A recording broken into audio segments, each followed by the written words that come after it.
Hey everyone, welcome back to the channel. Today we are playing a fun game. It is called This or That.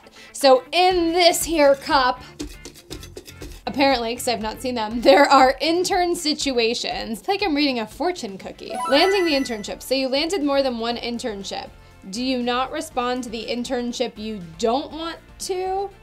Okay, let's rephrase. You get an internship, but you get more than one internship. What do? We talk here a lot about the disappearing intern, the student that accepts the internship and then you never hear from them again. You don't want to be that person. Make sure that you actually take the time to respond to the employer. And if you've already committed to the internship and you need to get out of it, I recommend picking up the old telephone and calling the employer and sincerely apologizing and thanking them for their time. Ooh, who would you hire? Now I feel like I'm playing a dating game.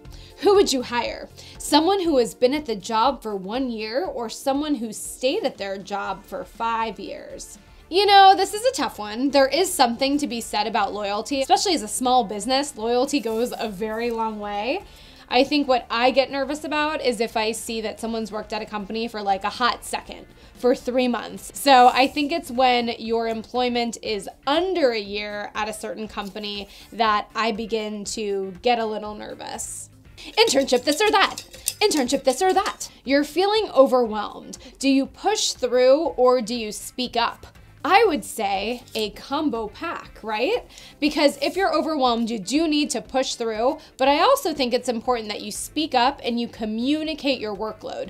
We at Intern Queen talk a lot about red flags. When there's a red flag situation, you wave your hands in the air, you wave them like you just don't care, and you tell someone what's going on. You have to communicate your workload because the people around you might be able to come and help and support you. Internship this or that, getting drinks with your boss or keeping it strictly work related. I'd also say a little bit of both here. I mean, if your boss invites you to get a drink, I think that's fine. If you're of age, you can go and you can have a glass of wine and you can be an adult and have a fun night. I would not, in any circumstance, recommend getting drunk with your boss. I would keep it professional in that regard, but I do think that, you know, in 2018, you can have a little bit of both. As I start getting drink requests from everybody in the office. All right, internship this or that. Relationships, ooh.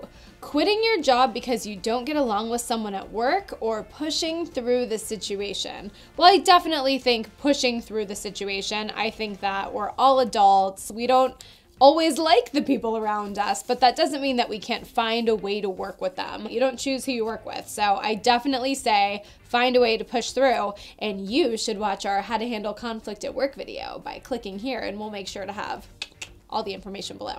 Poncho here is falling off. It's poncho day. All right, hire the student with 2 years of experience or the student with more education. Interesting. If you have an MBA or you went to grad school and can speak to that in an interesting way, and if you can apply that to the work that you'll be doing on my team, that's going to impress me in the same way that talking about 2 years of previous experience and relating that to how it's going to positively affect your work for my team, that's also going to impress me. So I think that it's all in the way that you spin it and in the way that you sell yourself. Boom! Internship this or that. Take that.